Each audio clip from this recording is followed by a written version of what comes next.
Start that recording now. So this workshop is the second of a series that we've introduced in response to over 50 of our own customer discovery interviews with campus innovators like yourselves.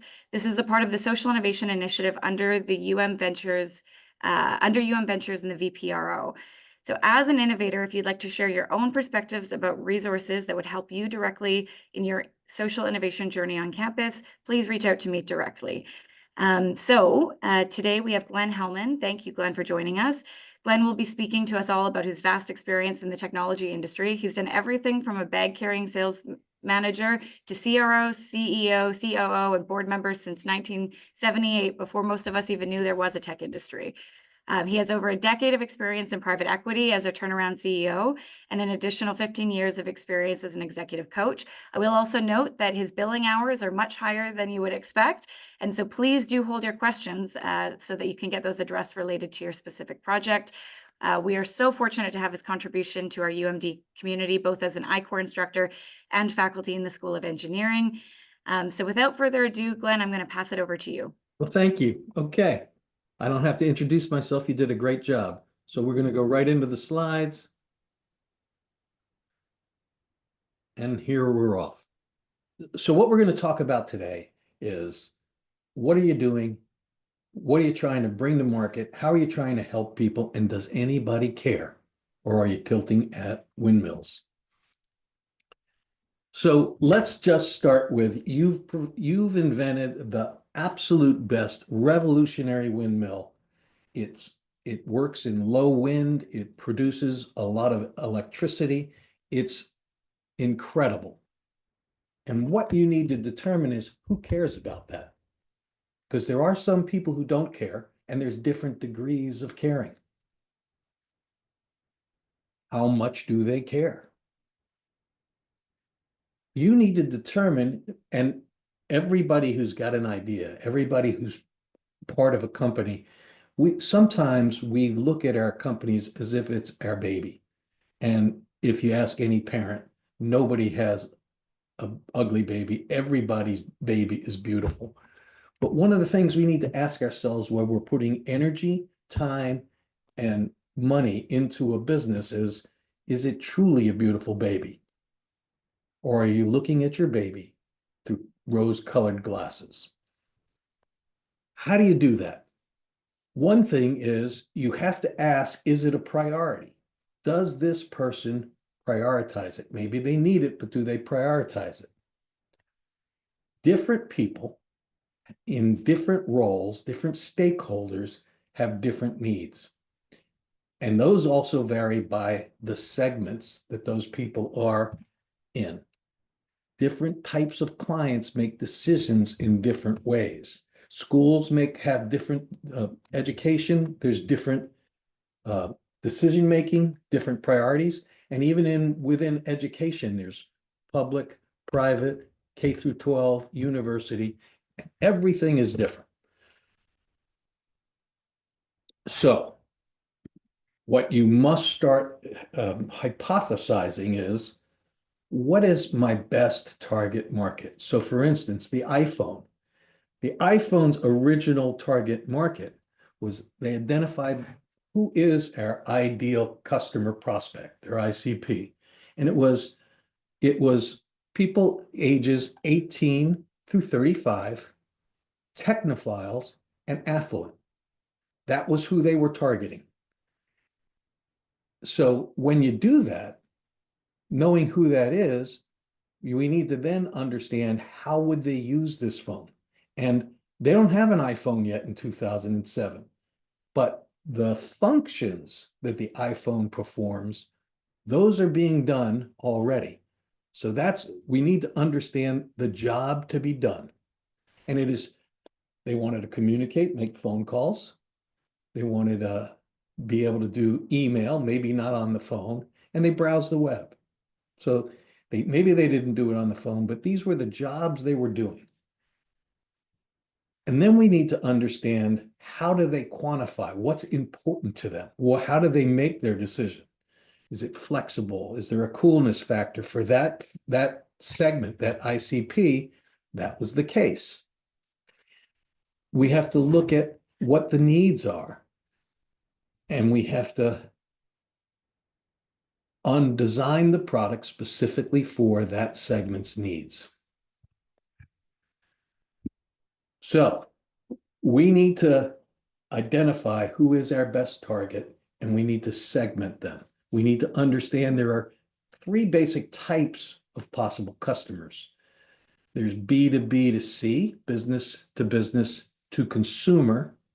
Business to consumer is I make a product, for instance, maybe SAP, who makes enterprise CRM and accounting systems.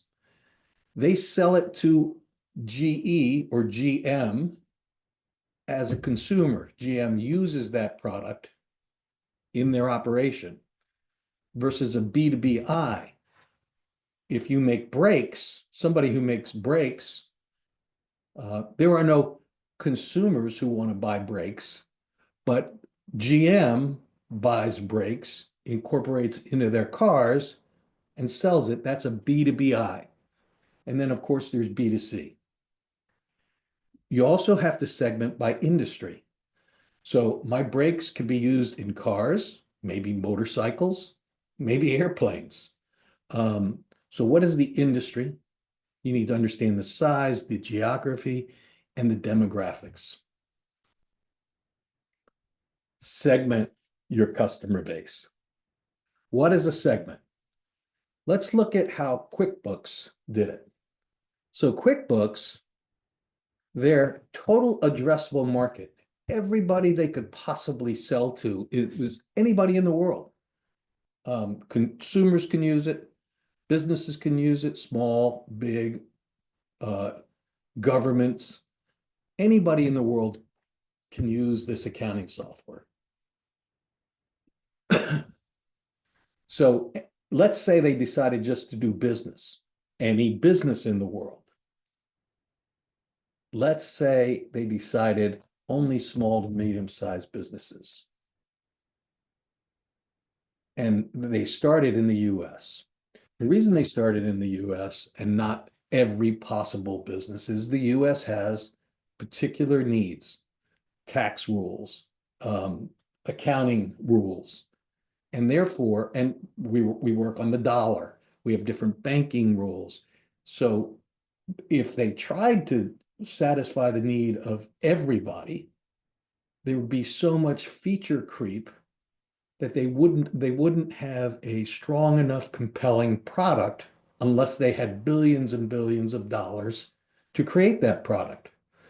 So by focusing in on a small, narrow niche to start, which, by the way, that's not a very small niche, as they improved the product, it became more and more compelling, met the priorities of the segment that they decided was their ideal target market. We also have to understand that there are many stakeholders in the decision-making process, that what is important to one of the stakeholders is not necessarily important to the others. Therefore, as we're developing our product, our marketing strategy, and our value propositions, the reason people buy, the things that they value are going to be different depending on the stakeholder, and each stakeholder has a different amount of influence on the decision. So let's imagine that we've created a new artificial hip. It works just as well as any other hip, but it's easier to install with less complications, takes less time, costs the same. Let's look at all the people who are involved in that decision. First of all, the beneficiary. Who benefits from the hip? And that's the user, the person who had this hip installed. What are they? The patient. Then there's the surgeon, the person who actually has to use the hip and install it and implant it. There's the general manager of the hospital. There's the CFO of the hospital. There's regulators, the FDA and other regulators, state regulators. And there's influencers, insurance companies. So what we have to understand for each one of these roles in this customer segment is what's the job they have to do. So for the beneficiary, they just want to walk without pain and maybe be able to play pickleball. For the end user, the surgeon, he wants to be able to do more procedures more quickly with less complications. For the GM, who is actually the person who is going to say yes or no, he wants to make sure that his operation is well run and profitable. The CFO wants to ensure there's a return on investment in learning, because they have to teach people how, the nursing staff and the doctors, on how to install this new innovation. So there is actually a cost to bringing in something, even if it's less costly or more efficient. There's a switching cost. He needs to understand that it will be profitable to start using this one. And they're also concerned about liability. Does it work just as well? Will I be sued? Regulators. Will it be approved? Insurance. Will they pay 100%? Will they pay 80%? Will they not pay? So everybody has a different decision criteria based on the job they have to do. Is it covered by insurance? Can I do more procedures? Is it easy to do? Will it hurt my reputation? Am I liable? Are the margins, will I increase, decrease, or keep my margins the same? I need to prove that it's efficacious. And for the insurance company, over a long time, will this save them money? Are they going to have to replace it 10 years from now? We need to understand each person's role, the role they play, the amount of influence they have in a decision. For instance, the beneficiary, in this case, probably doesn't have much say. They pick the doctor picks the hip. The doctor is probably a recommender. I want to do this. The economic buyer is an influencer. Too expensive. Don't think we should do it. And of course, the saboteur and the insurance company all influence the decision as well. All these factors factor in before the decision maker says, yes, let's go forward with this. How do we understand how these people prioritize, and what is the way, what's important to the influencers and the decision makers in our innovation, in the product or the service we are bringing to market? We have to interview. And the interview, we have to understand the job is already being done. Before there were light bulbs, there were gas lights. Before there were cars, there were horses. Before there was television, there was theater, there was radio. So we also have to, so we have to understand what is the job to be done and how do we fit into the workflow. And we need to interview different stakeholders depending on the job, how we fit into the job they do. So how do we do that? Well, we have to interview, and we have to have a lot of interviews. So there is a rule of small numbers. Small numbers can really skew your results.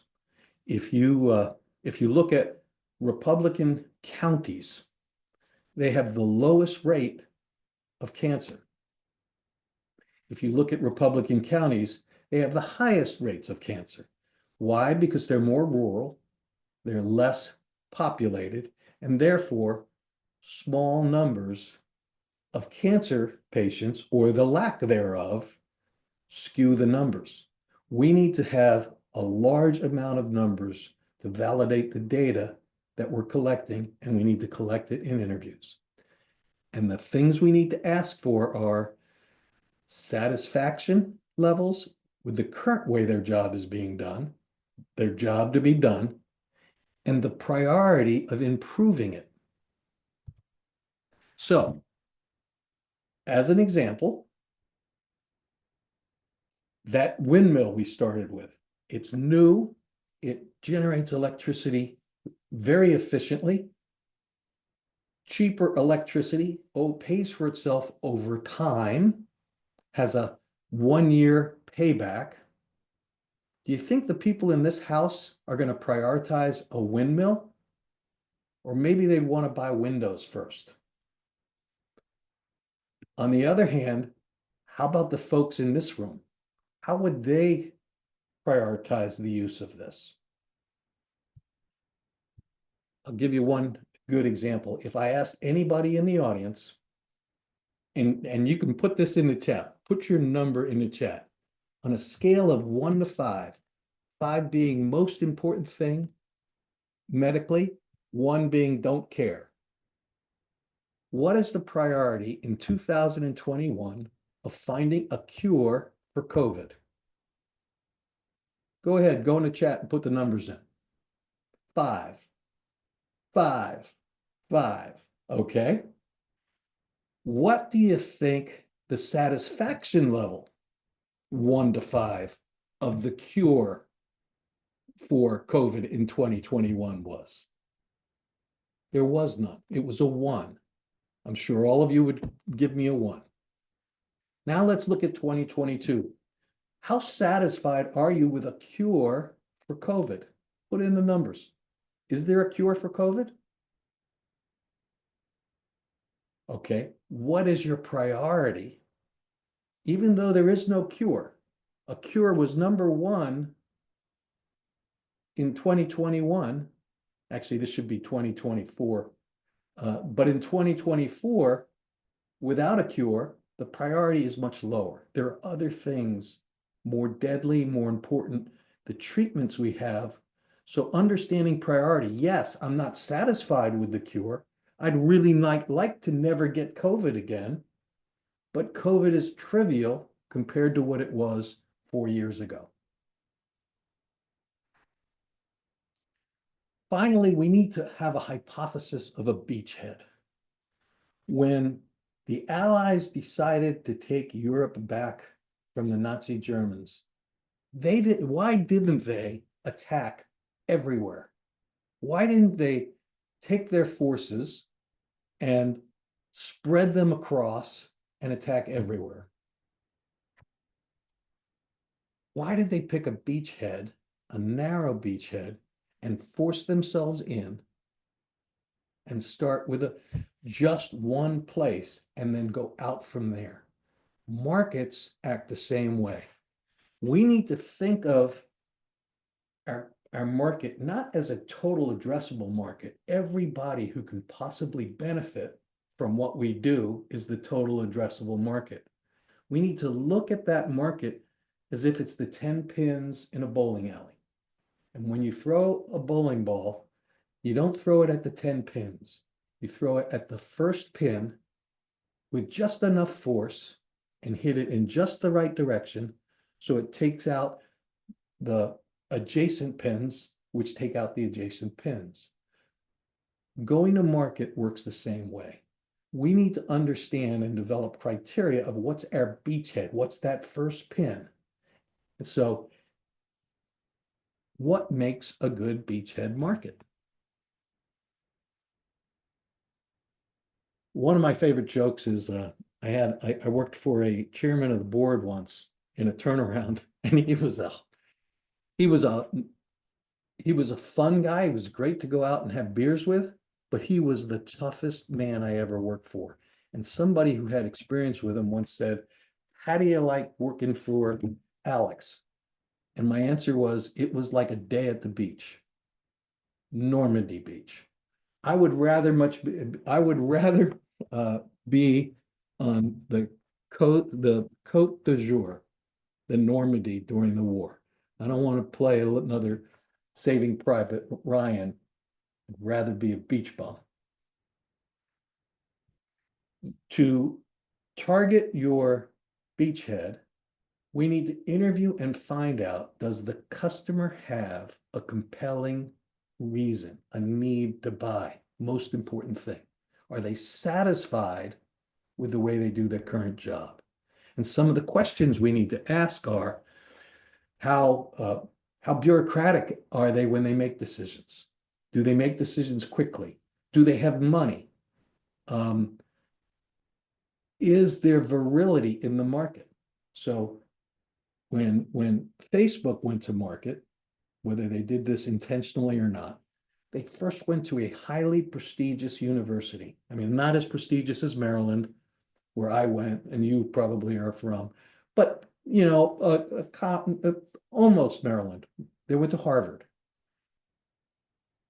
And with Harvard students using it, all of a sudden, all the Ivies wanted it. And they rolled it out to the Ivies, the next pin. And then all the colleges wanted it. And then all the high school kids wanted it. And then all the grandparents wanted it, and everybody else left. But it was viral. It was very well connected. People started talking about it. They worked in tight circles. They went to the same conferences. That you want to make every sale resonate. You want to throw a brick in a puddle of water and empty the water versus throwing the brick in the ocean where it disappears. So you have to validate your hypothesis. And to validate that hypothesis, you need to ask, do I have a competitive value proposition, which comes from understanding how satisfied am I with the job to be done, and what is the priority to change the job? Is my idea really lightning in the bottle? Is it worth a substantial investment in time and effort to switch? So research shows that your innovation for somebody to change from the way they currently do something to the way to implementing your system, you need to be 10 times better. Now, 10 times better can be a combination of cost, can be ease of use, how well it works, satisfaction, but it needs to be 10 times better. And the other important question is, do I have is this really a pretty baby, or am I looking at it through rose-colored glasses? So at I-Corps, if you're in the state of Maryland, at the University of Maryland, or one of our 12 university partners, we run courses on how to interview without adding bias, which I'll talk about after this slide, how to interview without, how to get interviews, how to interview without bias, and how to collect that interview in a fashion that you can get meaningful data and make meaningful decisions. The course runs over 3 Fridays, over 2 weeks. It's all over Zoom, so you can stay at home in your pajamas, although you have to have your camera on. And it has a lot of other advantages. For instance, I have a pretty high billing rate, but you get office hours with me over those 2 weeks, and a few weeks after, I still will have office hours with you. But we have other mentors, probably mentors in the market and the industry that you are interested in, all available for office hours. If you meet certain criteria, you could be eligible for the national course, which as of yesterday is still available, comes with $50,000 worth of grant money, and is a 7-week more intensive class that's online. And people who go through the 7-week course historically have a 4 times better chance of receiving SBIR non-dilutive funding.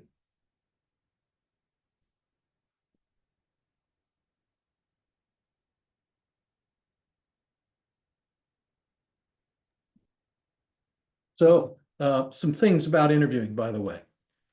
When you're interviewing, you don't want to say, hey, I've got a new hip. Are you happy with the way you install hips, Mr. Doctor? The question needs to not be biased. The question needs to not lead the witness. The question needs to be, tell me how you install a hip. Tell me what's frustrating to you. Are you satisfied? Are there frustrating parts? How about the way it's installed?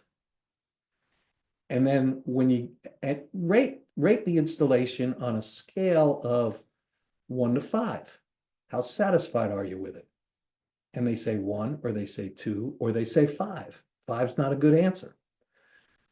The next question is, what is your priority in changing the installation method, improving the installation method? So we don't talk about the product, we talk about the job to be done, and satisfaction levels and priorities. Back to COVID. 5 years ago, everybody was working for a cure of COVID. Today, nobody is. It's too profitable not to cure it. Just to give you a vaccination that you have to have every year. Questions? All right. Thank you, Glenn. Really thoughtful and really appreciated your anecdotes. I've seen many of these versions of this type of presentation before, and the thoughtful way that you bring those anecdotes forward and make the concepts really clear is really well appreciated. So folks who are not familiar, there's a Q&A button at the bottom of your screen where you can type, and I can also, if you put your hand up, I can allow you to come off of mute to speak. I'm going to kick us off, Glenn, with a question that I often get. So as a social entrepreneur, oftentimes you're working on a problem that has a certain social benefit, and there might be some amount of, I don't know, fear or just lack of willingness for someone to be really transparent around saying that a program that supports at-risk youth from staying off of the street is a bad idea. So I'm a social entrepreneur and I'm talking to people in my community about this program, and I'm really trying to understand, who is this stakeholder and where are they in the influencing piece that you were talking about there. So would love to just hear a little bit about some tips or tactics that you could suggest to the audience to help them cut through that noise around what's a good idea versus someone who's willing to pay, willing to back you. So who cares about the effects of wayward at-risk youths? You said the police, right? So the questions about police wouldn't be, would you like me to create a program that keeps the kids off the streets? Because we know what the answer is. The questions would be around youth violence, at youth risk. How much of an issue is it? What are the issues? First, we'd start with open-ended.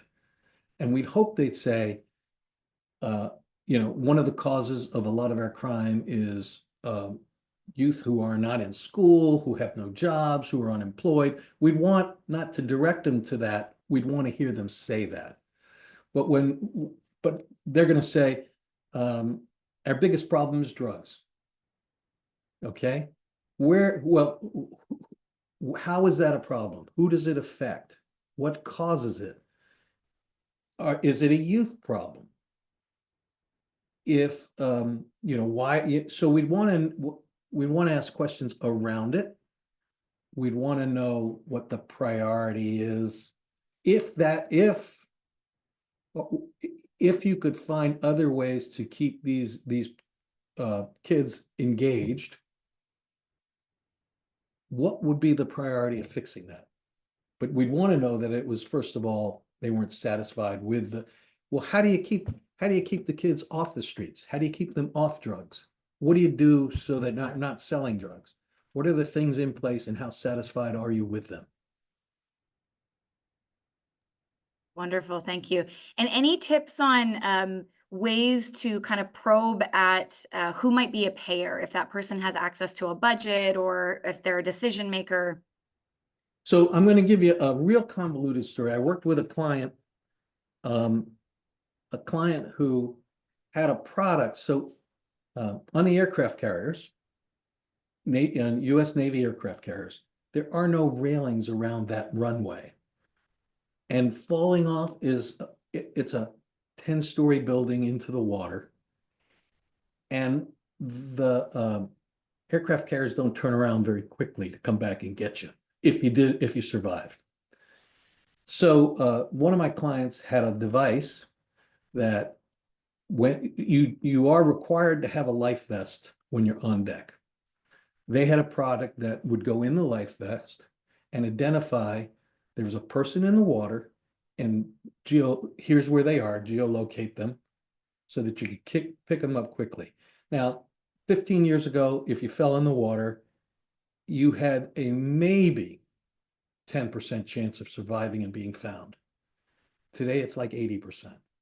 But the Navy didn't want to buy it. I don't know why. It might have been the cost of installing it and monitoring it. So the way it became installed was they worked with Congress.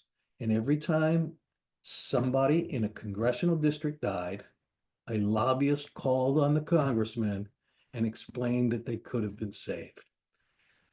So there's always if there's no budget, but there's money elsewhere, who cares? Who can move the needle? So Congress then became a huge influencer in the Navy. It actually took an act of Congress. Takes an act of Congress? Yes, it did. And now on every aircraft carrier and most surface ships in the Navy, this device is installed. Really love that example, and it's a great segue to the session that we're going to be hosting next week, which is on storytelling and how to get effective communications and what do communications strategies look like. So for folks tuned in who want to tune in next week, please do. So we've got another question in the chat, but I think it might be a cheeky one. What's the survivability of I-Corps program in 2025? It's not really cheeky. It's a good question. I know that through this year, we are at least our hub, which the Maryland hub, there were about 11 hubs, the Maryland hub, in terms of how they rate them. We're one of the most successful in terms of taking people and sending them out to the national program. We are very efficient, and we are not so the only person who beats us by a little bit, and they have more money than we do. We put more in, or we're more effective, more efficient dollar-wise. But that being said, we are funded through the end of the year. The money's in the bank. Although, you know, those little gremlins going into systems, maybe they'll find a way to claw it back, but it's in the bank. Wonderful. And as far as we can tell, the national program has not been the next national program was delayed, but it's been rescheduled, and all of the other programs have been rescheduled. So we're not rescheduled, are still on the schedule. In fact, I think the SBIR program short term is more risk because the national I-Corps program that was delayed is replacing a SBIR class. But I'm optimistic. Who knows about next year? Who knows about next year and anything? So what I'm hearing is if you're thinking about I-Corps, now might be a good time.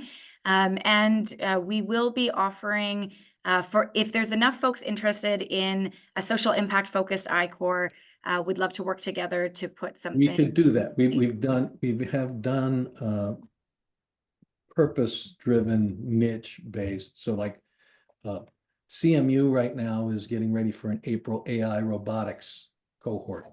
We've done a therapeutics cohort about 4 months ago at Maryland. So we do specialized versions sometimes. Gosh, I had a I had a good point to make. It probably the only good point I had to make, and I forgot it. It'll come back to me. Wonderful. Well, then it sounds like folks will have to tune into the I-Corps program to hear that point as well. Oh, I've got it. I've got it. So look, it doesn't really matter. I would say that the money is not as consequential as understanding your market and your chances of success. Since 1980, I've been involved in probably, if you look at investments, employee, leadership, founder, and coach, 200 companies.